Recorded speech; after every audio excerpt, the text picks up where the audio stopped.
Am I my brother's keeper? Yes, I am. Am I my brother's keeper? Yes, I am. Am I my brother's keeper? Yes, I am. Nino Brown Box, and then I'm back in the building. Shout out to LDBC. Don't forget to hit that like button and subscribe. So, it's a topic that I've been discussing that it's been a lot of videos drop about it. Now, honestly, for me, it's not, in this current state of boxing, there hasn't been many topics that I get excited to discuss. You know, I get tired of talking about ducks and punk-ass Eddie Hearn and the whole Anthony Joshua, Deontay Wilder situation. Me personally, that's just not my cup of tea to discuss. I'd rather listen to other people talk about it, like Finance International Boxing, Black Fight Fan TV, 7 Sports TV, all those guys. I'd rather listen to them discuss those particular topics. I feel like I'm not even the best to discuss it. But this particular topic about the whole Saddam Ali and the Jaime Munguia fight is something that I have a big interest in. Now, I did not watch the fight when it aired live. I was trying to watch it on my iPad, but for some reason, Verizon Fios app wasn't allowing me to watch it. So I ended up watching it the next morning. And, you know, I saw a lot of the tweets and videos, and people said that it was a setup fight. I didn't want to comment on that until I actually saw the fight myself. See, me, for a person that saw it in the particular timeline that I saw it in, was me seeing tweets prior to me seeing the actual fight. I was thinking, when people were talking about a setup, more so of a Anthony Joshua, Carlos Takam type of situation, where I thought Saddam Ali, I guess he got momentarily staggered and the ref waved the fight off. That's what I thought will happen when they said it was a setup.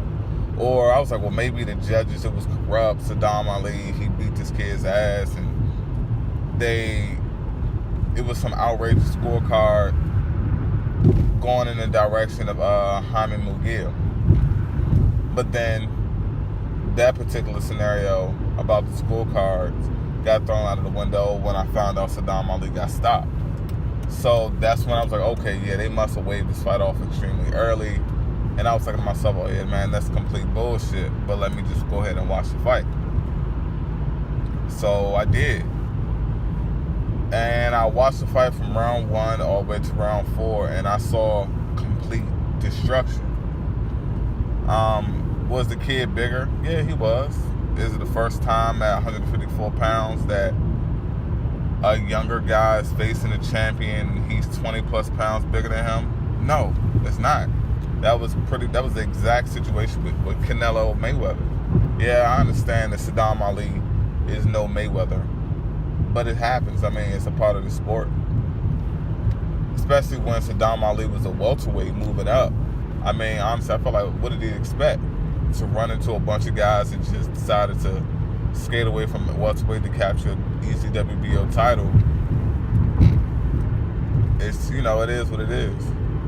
But the whole narrative that it was set up, I mean, I believe that's completely false, for the simple fact,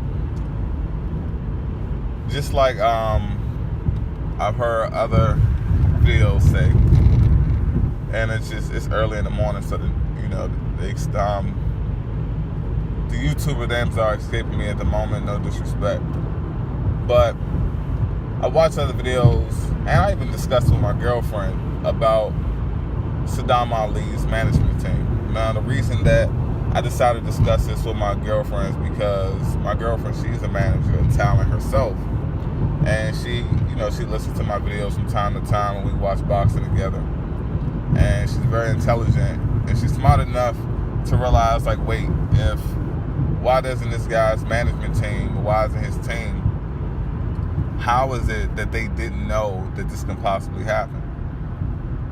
And I'm looking at it like, well, my girlfriend is not an avid boxing fan. And if she could put 2 and 2 together with just her her management background of talent, how is it a setup? The fact that his team didn't do their due diligence about how big this kid is. Okay, who's on his resume? Okay, it's a bunch of Mexican fighters, but who did they face? What is the level of opposition that he's facing in Mexico? You're doing, as a Saddam Ali team member, you're doing Saddam Ali a great disservice by just assuming that you got this 21-year-old kid with nearly all his fights in Mexico, assuming that he's facing low-level competition. It's pretty much a setup for Saddam Ali. That's not a setup by Golden Boy. As much as I don't like Golden Boy and how Oscar De La Hoya conducts himself, how Bernard Hopkins is over there cooning, at the end of the day, what's going on within Saddam Ali's team does not have anything to do with Golden Boy.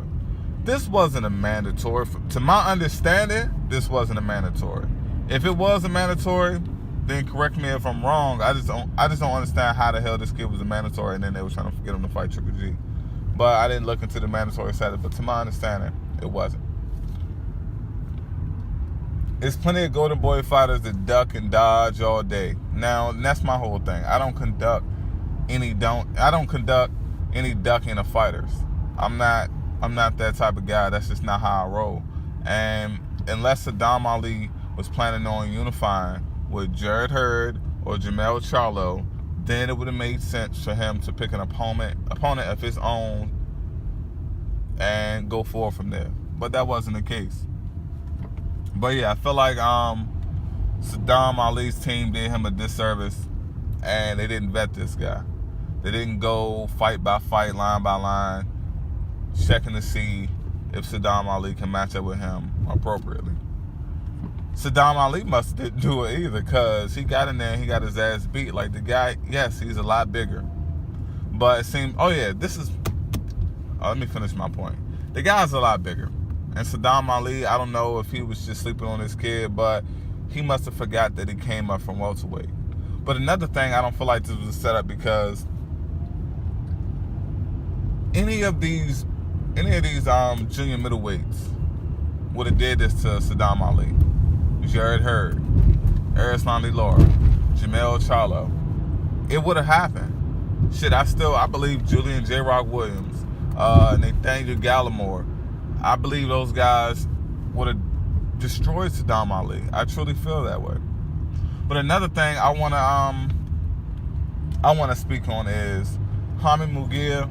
He gets all the credit in the world from me. But it's 2 points when it comes to that. The first point is beating Saddam Ali, in my book, doesn't classify you as an elite junior middleweight.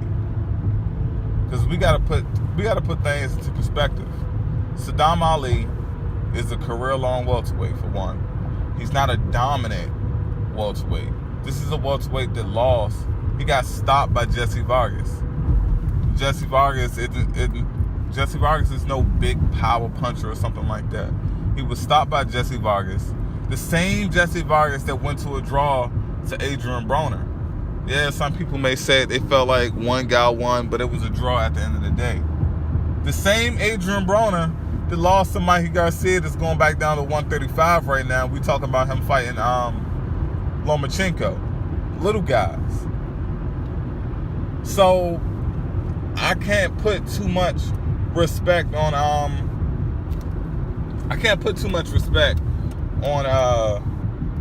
Saddam Ali's name. Like, I'm sorry.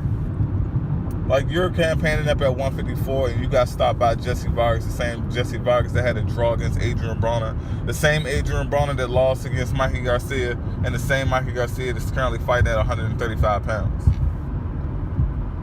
The same Mikey Garcia that some people are picking, the guy coming from 126 pounds to defeat in Lomachenko.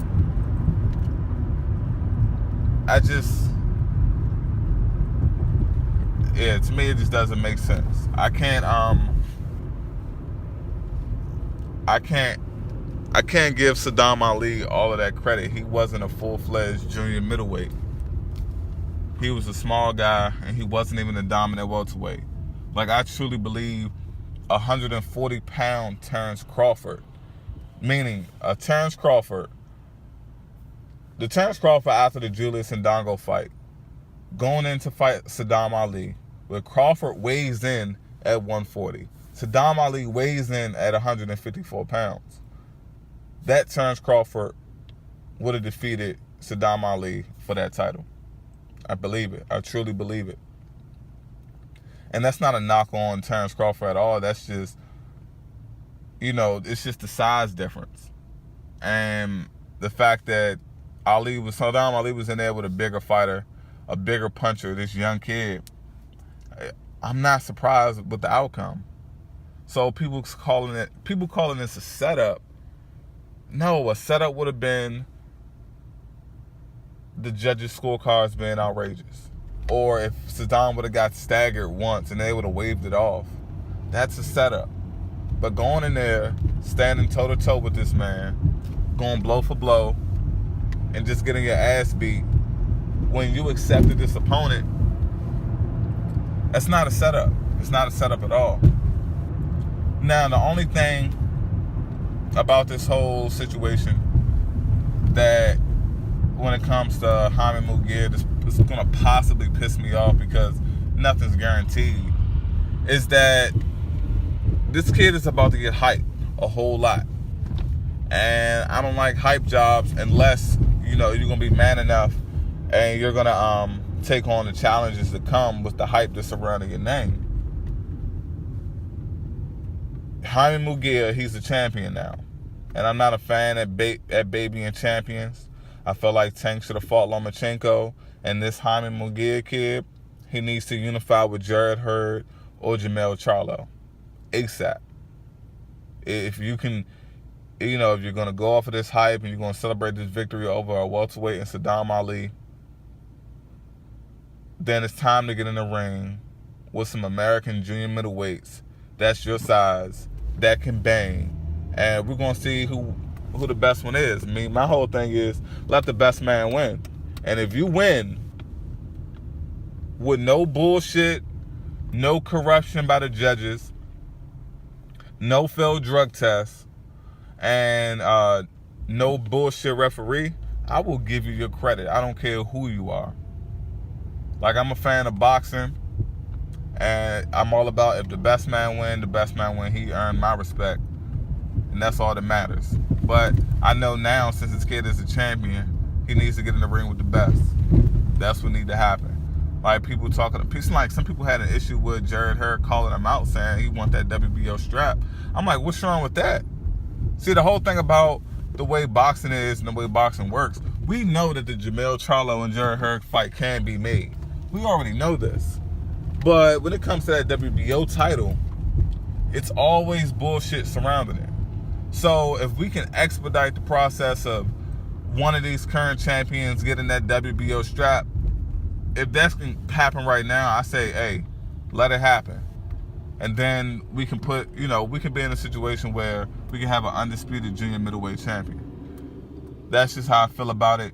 That's how I wanted to go down. I don't care if Jamel Charlo got the fight. I don't care if Jared Hurd got the fight. Whoever could get that fight to bring that strap over so they can have an undisputed champion, I'm all for it. But this Nino Brown Boxing, shout out to the LDBC. Don't forget to hit that like button and subscribe. Peace.